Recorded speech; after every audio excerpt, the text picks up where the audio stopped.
Allora, siamo con Beniamino Manuta, presidente della Romangia Sorso. Oggi sono in programma le semifinali del torneo di Città di Sorso, alcune finali. Io vorrei cominciare questa intervista partendo però non da un bilancio, ma piuttosto partendo dall'inizio, cioè le chiedo perché il Città di Sorso.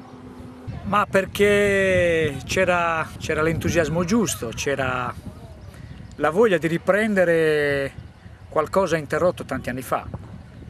C'è un entusiasmo nuovo e quindi è importante coltivarlo, è importante dare i segnali giusti.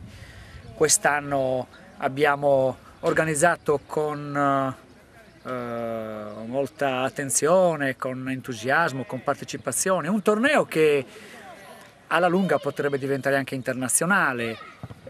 Sono, come si dice, prove di trasmissione. Abbiamo avuto la partecipazione di 64 squadre in tutte le categorie, dai micro fino ai giovanissimi. Abbiamo visto delle cose positive, abbiamo visto anche delle squadre tecnicamente attrezzate, valide, anche di categorie come i micro, come i mini a 9, i classici pulcini. Per cui abbiamo visto giocate di qualità, squadre organizzate fino agli esordienti e ai giovanissimi. Quindi voglio dire, un torneo di qualità alla scoperta però del calciatore bambino, del calciatore ragazzo, no?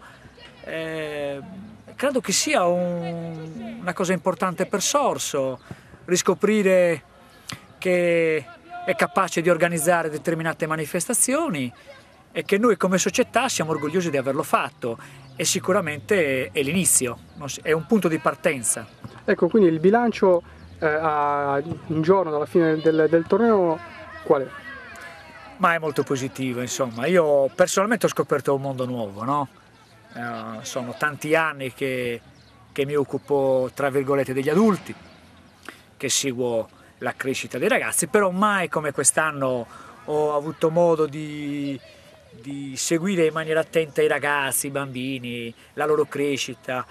Li ho seguiti, ne ho seguito gli allenamenti e quindi è stata una scoperta importante anche per me, mi ha arricchito come persona, come uomo, come allenatore. Ho visto l'entusiasmo in questi ragazzi, un entusiasmo che, come ci siamo detti tanto tempo fa, ti ricordi?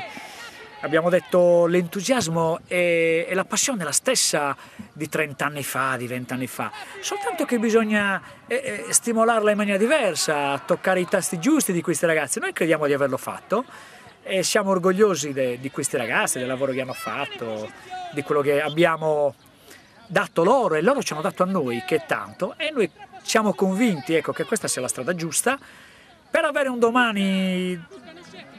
Quei ragazzi che a Sorso hanno dato tante soddisfazioni si sono messi anche in evidenza a livello nazionale, insomma.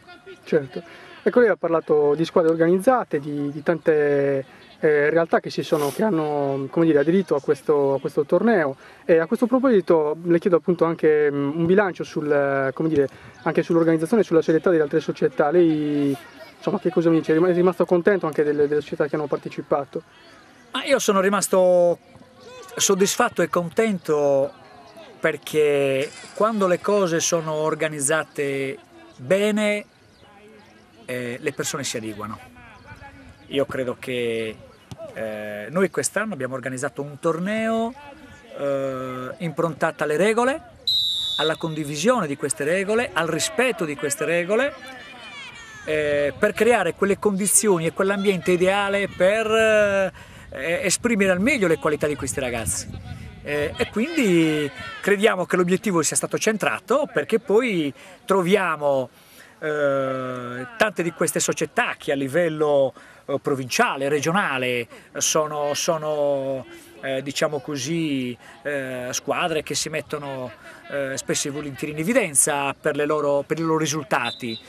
E quindi vediamo invece che in questo torneo abbiamo riscontrato che in molte categorie non c'è stata una predominanza di squadre appartenenti ad una società, ma c'è stata diciamo così, una competizione sana, positiva, bella, ma che alla fine ha portato ad avere squadre differenti nelle varie finali. Questo secondo me è un grande risultato, vuol dire che le cose sono state fatte bene, la società è stata, chi ha organizzato ha fatto in modo che ci fossero le condizioni giuste affinché tutti potessero avere la possibilità di competere alla pari. Non sempre succede, questo devo dirlo, per cui io mi sento, e la società si sente orgogliosa di quello che ha fatto, insomma.